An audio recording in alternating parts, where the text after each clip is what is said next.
नमस्कार, माझ्या चॅनलवर तुमच्या सगळ्यांचे स्वागत आहे। माझा व्हिडिओ आवडत असेल तर लाईक करा, शेअर करा, कमेंट करा। नवीन कथा आहे आरसा। तिने तिची ती आवडीची अंजरी रंगाची साडी नेसली। कधी नव्हे ते काजळही रेखलं जरासं डोळ्याखाली आणि आरशात स्वतःकडे पाहू लागली। ती साड्या तशा कमीच नेसायची।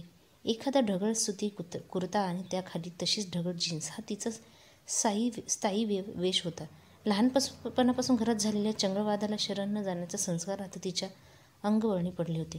पूर्वी मनाला नवे पंख फुटण्याच्या वयात वाटायचं तिलाही वेगळे कपडे घालावेसे, असं नाही असं। त्यातच त्या काळात तिच्याकडे टिकायला लागलेली त्यांची नजर तर तिचं अजूनही त्या मोहाकडे ढकलायचीच।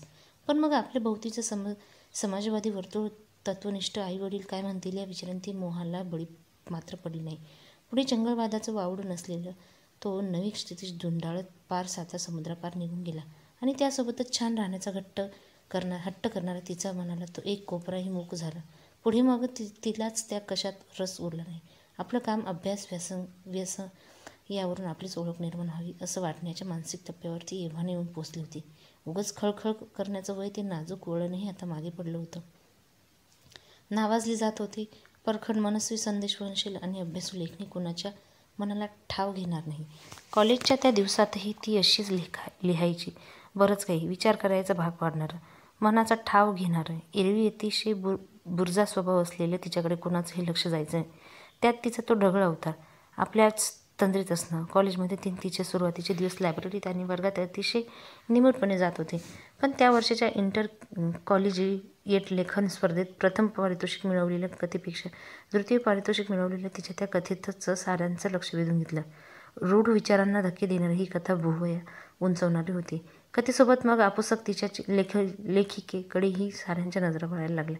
आपल्याच कोशात जगण्याची सवय असणाऱ्या तिला मात्र त्याने कान कोंड व्हायचं। किती मस्त लिहितेस ग तू, पासून बापरे, हे असं कसं लिहू शकते ती? तिला भेटायला येणाऱ्यांची मात्र तिला भेटून जराशी निराशाच व्हायची। इतकी स्फोटक लिहिणारी ही मुलगी नक्कीच तितकीच बेधडक असणार असं वाचणाऱ्यांना समज असायचा। पण प्रत्यक्षात ती मात्र अतिशय कमी बोलणारी, गर्दीनं मिसळणारी, पुस्तकात तोंड खुपसून बसणारी वगैरे आहेस। दिसल्यावर हे सगळं नक्की हिनेच लिहिलंय का अशी शंका इतरांच्या मनात आल्याविना राहायची नाही। या प्रश्नाचं उत्तर तिला त्याने दिलं। सगळीकडे चर्चा होत असलेली तिची ती कथा त्यानेही वाचली होती आणि अर्थातच प्रभावी झाला होता। पण इतरांसारखा तो लगेच तिला येऊन भेटला नव्हता। कधीतरी लायब्ररीत टाइमपास करत असताना कोपऱ्यात एकटीच काहीतरी वाचत बसलेले तिच्याकडे बोट दाखवून त्याला कोणीतरी म्हटलं होतं, अरे ते बघ, ती त्या कथेची रायटर। तेव्हा मागून तिचा केसांचा बॉबकट आणि तिकडे त्या कोपऱ्यात एकटक बसणे एवढंच त्याच्या डोळ्यात भरलं होतं। तो खूप बडबडा नसला तरी जे काही बोलायचं ते प्रभावी असायचं। जात्यात हुशार, डोळ्यात भरेल असं व्यक्तिमत्व। त्यात डिस्टिंक्शन्स मिळवूनही जाणीवपूर्वक आर्ट्स निवडलेल्यांपैकी तोही एक होता। कॉलेजमधल्या इतरांना तोही तसेच, तिलाही त्याची तोंड ओळख होती। पण केवळ तोंड ओळखच। एक दिवस कुठेतरी लेक्चर चांगलंच रंगलेलं होतं। प्राध्यापक अतिशय रस घेऊन शिकवत होते। त्यांनी वर्गाला उद्देशून प्रश्न विचारला, मानवी इतिहासातही सर्वात आदिम आणि नैसर्गिक गोष्ट कुठली? सारे विचारात पडले। बरीच उत्तरं पुढे आली, पण प्रश्नकर्त्याला समाधान काही होईना। सर्वात शेवटी तिने हात वर केला। सरांनी इशारा केल्यावर ती उठली आणि अतिशय निर्विकारपणे तिने उत्तर दिले, स्त्री-पुरुष संबंध। क्षणात साऱ्यांच्या माना वळल्या, त्याचीही वळली। त्या दिवशी त्याने तिला नीट पाहिलं।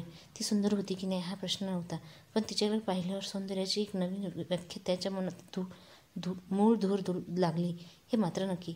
इतर मुलींसारखे नटणे, साजणे, मुरजणे वगैरे प्रकार ती करायची नाही आणि अगदी बिनधास्त पोशाख किंवा बोलणं चालणं ठेवून तथाकथित पुढारलेपणाही दाखवत नाही। तिची वेगळीपणाची तिच्या बुद्धीत आणि विचारांमध्ये होते, पण तिचा स्वतःलाच अजून त्यांनी जाण नव्हती।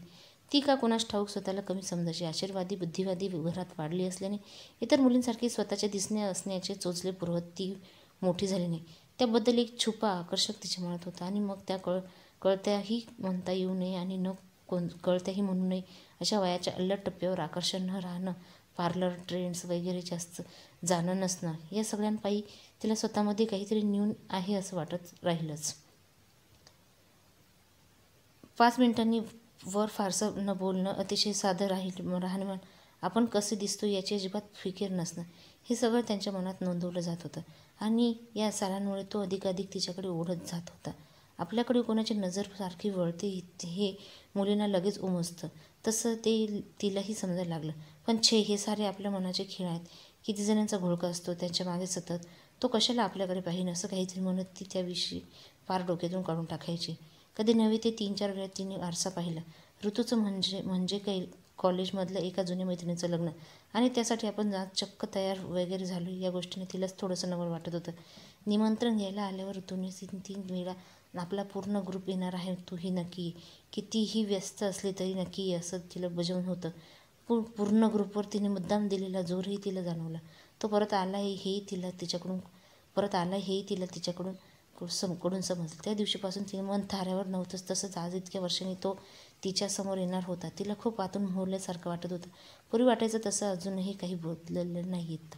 तिने मन स्वतःला कबुली देऊ लागला. थोडंच लिपस्टिक लावलं का क्षणभर तिला मोह झाला.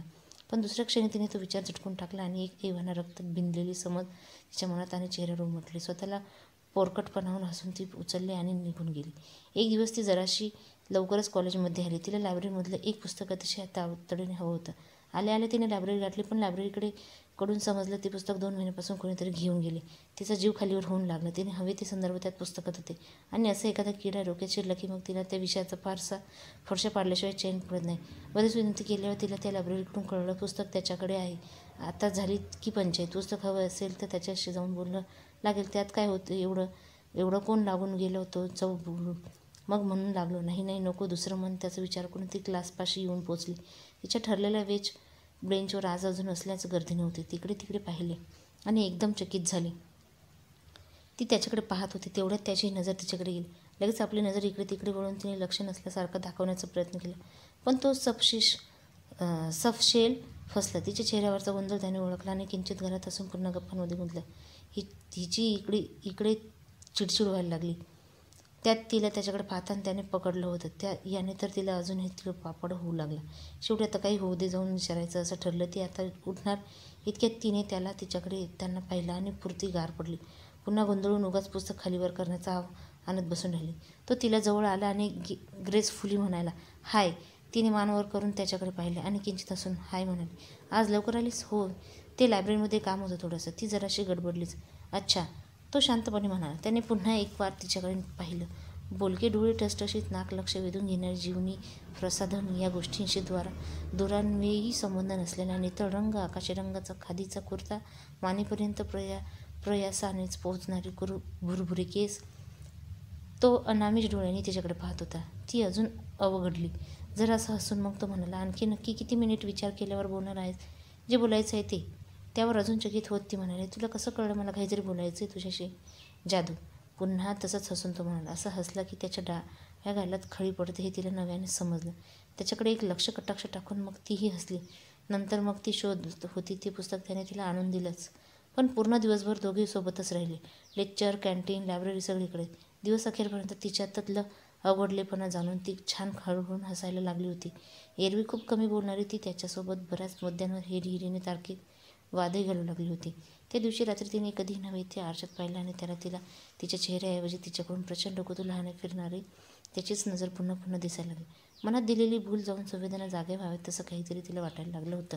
तिने मन वेड लावलं वगैरे ती म्हणणार नाही, पण ती भेटल्यापासून मी तिच्याकडे न कळत ओढत जाऊ लागलो होतं. त्याआधी मी माझ्याच धुंदीत असायचो. माझी बुद्धील कुवक एकूण व्यक्तिमत्व मेडिकलला सहज ॲडमिशन मिळत असतानाही मला शाखा निवड या गोष्टीचा नकळत चढलेली वाद. सुरुवातीच्या काही दिवसात कॉलेजमध्ये लोकप्रिय होणं, सतत मागे पुढे घोळके, बहुतेक सर्व मुलींमध्ये माझ्याविषयी निर्माण होणारं एक छुपं आकर्षक सारांकडे कैफीर वावरायचो मी. त्या दिवसापासून मी पुन्हा जमिनीवर यायला लागलो. तिला दुरून न्यायला लागलो. त्या दिवशी वर्गात तिने दिलेलं उत्तर देण्याचा कोणी विचार देखील केला नसला, पण तिने ते दिलं. कसलाही अभिनिवेश न आणता केवळ शास्त्रीय दृष्टिकोनातून त्या सारांकडे पाहत हे खूप कमी जणांना जमतं. ती त्यापैकी एक होती. कधी कुठे पुढे नाही, मला हे येतं, मी अशी आहे वगैरे काही दाखवण्याचा तिने कधी प्रयत्न केला नाही. तिच्या येण्याची मी वाट पाहू लागलो. कुठेही गेलो तरी नजर तिला शोधू लागली. मी तिच्याकडे पाहतोय हे तिलाही कळायला लागलं होतं, पण वळतं मात्र नव्हतं. तिच्या त्या 2-3 मैत्रिणींच्या चुमूक तिसरा कोणी सहज जरी आला तरी ती लगेच तिथून पळ काढायची. चित्रपट नाटकाचे प्लॅन्स ठरायला लागले की मी नाही जमणार म्हणत लायब्ररीमधल्या कुठल्या तरी कोपऱ्यात जाऊन बसायचे. मी स्वतः मागे ओढायचे असं वाटत राहायचं. त्या दिवशी पुस्तकाच्या निमित्ताने आमची औपचारिक भेट झाली आणि मग आम्ही भेटतच राहिलो. सगळीकडे सतत तिच्याशी दर्जेदार चर्चा करत याव्यात म्हणून मी पूर्वीपेक्षा जास्त वाचायला लागलो. आमचा विषय तसा मानववंशशास्त्र, उत्क्रांती, उत्खनन, इतिहास, भूगोल, समाजशास्त्र. चर्चेसाठी विषयाच्या धीमा सुरकट होऊ लागल्या. माझा आवाका वाढत गेला. तिच्या मुद्द्यांनी बहुतेक वेळा अवाक व्हायचं, पण तसं मी तिला भासवायचो नाही. स्तुती वगैरे गोष्टी तिला झेपायच्याच नाही. तसं काही केलं की ती पळ काढते हे एव्हाना मला उमगलं होतं. ती इतर मुलींसारखी उठता बसता चहा पिलास का, जेवण केलंस का वगैरे प्रश्न विचारांपैकी नव्हती. टाईनबनी, इरावती कर्वे, सेपियन्स, एप्स, ॲस्ट्रलिपिसिकेस, सामो, टागोर, दुर्गा भागवत असे सारे तिचे विषय असायचे. आमचं एकत्र असणं एव्हाना कॉलेजमध्ये सगळ्यांच्या नजरेत यायला लागलं होतं. आमच्या मागे आमची नावही जोडली जात होती. खरं सांगायचं तर मला ते आवडायचंही, पण तसं काही नव्हतं हेही तितकंच खरं. तिच्या मनात काय आहे हे कधीच कळू द्यायची नाही. तिच्या नजरेतून कधी कधी व्हायची जाणीव, पण त्यांच्या शब्दांचा दुजोरा कधीच मिळाला नाही. तिला समोर बसवून विचारण्याचं धाडस पहिले 2 वर्ष मीही केले नाही. तिचा स्वभाव पाहता तिलाही पटलं नसतं तर तिने पुन्हा स्वतःला आपल्याच कोशात मिटून घेतलं असतं आणि मला ती रिस्क नको होती. शेवटच्या वर्षी एकदा तिच्या घरी जाण्याचा योग आला. कॉलेजसंबंधी काही काम होतं. तिने सरळ घरीच बोलावलं. मी गेलो. घर सुबक होतं, पण अतिशय साधं. दिमाग खाण्यात भारतीय बैठक होती. नजर जाईल तिथे पुस्तक दिसली. ती ठेवलेली सुंदर पद्धतीने. तिच्या आईबाबांशी ओळख करून दिली. तेही अतिशय साधे आणि मोकळे वाटले. आमच्या बऱ्याच गप्पा झाल्या. विद्वत्ता त्यांच्या प्रत्येक शब्दातून व्यतीत होत होती. शहरात त्यांचं बरंचसं नावही होतं. आधी मी थोडा दबदबून बोलत होतो, पण नंतर त्यांच्या मौनी मोकळेपणा पाहून मी खुलायला लागलो. ती मात्र पूर्णपणे शांत होती. नंतर मग थोड्या वेळाने ती मला आत घेऊन गेली. तिच्या आईबाबांनी अजिबात आक्षेप दर्शवला नाही. या साऱ्यात काही विशेष नसल्यासारखं तीही वागत होती. आमचं काम झालं. तिच्या आईने बनवलेली कुठलाच लाडू खाऊन मग मीही तिथून निघालो. माझ्या घरापेक्षा तिच्या घरातलं वातावरण खूप वेगळं होतं. तिच्या घरी तांब्याच्या फुलपात्रात रम पीत असल्याचा फील यायचा आणि माझ्या घरी वाईनच्या ग्लासात कोकम सरबत पिण्याचा. माझ्या घरी माझ्या मैत्रिणींचं छान स्वागत व्हायचं, पण आलेल्या मैत्रिणींकडे हिचं ह्यांच्यासोबत तसं काही आहे का वगैरे शंका मनात ठेवून पाहिलं जायचं. हालचालींकडे, हावभावांकडे लक्ष वगैरे गोष्टी असायच्या. तसं काही नाही याची खात्री झाली की मग उगाच मनातल्या मनात मला तिच्यासोबत जोडा कसा दिसेल याची चाचपणी पण केली जायची. माझ्या बहिणींच्या मात्र मैत्रिणीच यायच्या फक्त. तिचे मित्र अगदी क्वचित आले तरी त्यांना परत यायला नको वाटावं इतकं त्यांच्याकडे लक्ष ठेवून आणि निरखून वगैरे पाहिलं जायचं. दिवाणखान्याच्या पलीकडे त्यांना प्रवेश तसा निश्चलच असायचा. तिच्या घरी अगदी उलट. तिने माझ्याकडे मित्र किंवा मैत्रीण म्हणून नाही तर फ्रेंड म्हणून पाहिलं गेलं. तिच्या खोलीत सुद्धा मला अगदी सहज प्रवेश होता. अतिशय मोकळं वातावरण. इतकं मोकळं की त्या मोकळेपणाचं नंतर दडपण यावं. रिलेशनशिप, फ्युचर वगैरेचा फार गंभीरपणे विचार करणं हे वय नव्हतं. तेव्हा केवळ एकमेकांसोबत असण्याची धुंदी वाटायची. ती तरी त्याच धुंदीत होतो. हळूहळू मला कळायला लागलं की तिच्या प्रेमात पडतोय, पण तिचं काहीच कळायचं नाही. बाकीची म्हणायची तीही आहे तुझ्या प्रेमात, तुझ्यामुळे ती बादलायला लागली वगैरे. उच्च शिक्षणासाठी परदेशात जाण्याचं माझं चालू आहे. तिने माझ्या बरोबर यावं किंवा निदान मनातलं माझ्या बरोबर शेअर तरी करावं असं मला खूप आतून वाटायचं. मी वेगवेगळ्या पद्धतीने तिला अडून पुढचे प्लॅन्स विचारत होतो, पण देश सोडण्याचा तिचा विचार अजिबातच नव्हता असं जाणवलं. ती मला एकदा घेऊन गेली होती. त्या आदिवासींसाठी काम करणाऱ्या निगोमध्ये तिला उच्च शिक्षण घेत काम करायचं होतं. मी मात्र त्यांच्या विद्यापीठातील पुढचं शिक्षण घेऊन मानववंशशास्त्रात पुढे संशोधन किंवा एखादी चांगली नोकरी करून सेटल होण्याचं विचारत होतं. तिच्या आयुष्यात सेटल होणे ही संकल्पनाच नव्हती. घर घेणे, गाडी घेणे, संसार थाटणे, आई होणे वगैरे तिची स्वप्नच नव्हती. माझ्या वाढदिवसानिमित्त माझ्या आईने एकट्या सगळ्यांनाच घरी जेवायला बोलवलं. तीही आली पहिल्यांदा. माझा वाढदिवस होता म्हणून त्या दिवशी तिचा वेश काडी मात्रही बदलला नाही. फक्त कुर्त्याचा रंग मात्र कधी नव्हे तो गुलाबी होता, पण तेवढ्यानेही नुकत्याच उमटलेल्या पांढरट गुलाबासारखी नाजूक आणि उत्फुल्ल दिसत होती. इतर सारी छान गप्पा वगैरे मारत होते, घरच्यांशी बोलत होती, ती मोजकच बोलत होती. तेही माझ्याकडे पाहत थोडी गडबडल्यासारखीच वाटत होती. माझ्या घरातले वातावरण तिच्याकडे नवं होतं. ते विषयही तिच्यासाठी नवे होते का कुणास ठाऊक, पण त्या दिवशी मी तिच्याशी बोलायचं ठरवलं. तिला घरी सोडायलाच म्हणून तिच्यासोबत निघालो. रात्री 10 वगैरे झाले होते. रस्त्यात सामसूम होते. मी बाईक दुसऱ्या रस्त्याने नेली. वाटेत आमच्या ठरलेल्या टेकडीच्या पायथ्याशी गाडी थांबवली. ती गोंधळली. मी बाईकवरून उतरलो. तिने विचारलं, काय रे, काय झालं, बंद पडली का? मी तिच्याकडे एक वार पाहिले. चंद्राच्या प्रकाशात ती आणखी सुंदर वाटत होती. एक दीर्घ श्वास घेऊन मी तिला म्हटलं, बाईकला काही नाही झालं. जे काही झालं ते मला झालं आहे. म्हणजे काय झालं आहे? तिच्या आवाजावरून तिला आता अंदाज येतोय असं वाटतं. मी पुन्हा म्हणालो, तुला ते माहिती आहे आपण बोलतो नाही कधी यावर? पण तुला नक्कीच माहिती आहे मला तू किती आवडतेस. तिची नजर खोल गेली. गाल थोडे अजूनच गुलाबी वाटायला लागले. मी तिचा हात हातात घेत म्हणाले, या नात्याला नाव द्यायचं गं मला. मला सांगायचं आहे तुला, हे तुझे डोळे मला किती आवडतात. तू तुझ्याही नकळत माझ्या मनातली सौंदर्याची व्याख्याच कशी बदलून टाकलीस. मला सांगायचं आहे तुला, तू सोबत असताना मी कधी अनुभवलं नाही असं वेगळं काहीतरी असं अनुभवतोय. मला तू किती आवडतेस हे सगळं मला तुला रोज सांगायचं. हातात घेतलेल्या तिच्या हाताकडे पाहत मी खूप मनापासून बोलत होतो. त्या स्पर्शात जादू असलेलं कदाचित, पण ती मला खूप बोलावंसं वाटत होतं. क्षणभर थांबून मी तिच्याकडे पाहिलं. तिच्या डोळ्यात चटकन पाणी आलं होतं. मी थांबलो, तिच्या बोलण्याची वाट पाहू लागलो. 2-3 मिनिट तसेच शांततेत गेल्यावर ती म्हणाली, तुला काय वाटतं? मला ते सगळं ठाऊक नाही. मी कधी दाखवत नाही. मला ते जमत नाही. पण पहिल्यांदा भेटली ना तेव्हापासून प्रेमात आहे तुझ्या. मला अपेक्षित हेच मी ऐकत होते. आतून मोहरलो. ती पुढे बोलू लागली, पण कसलं ना, आपला मार्ग मुळात वेगळीच रे.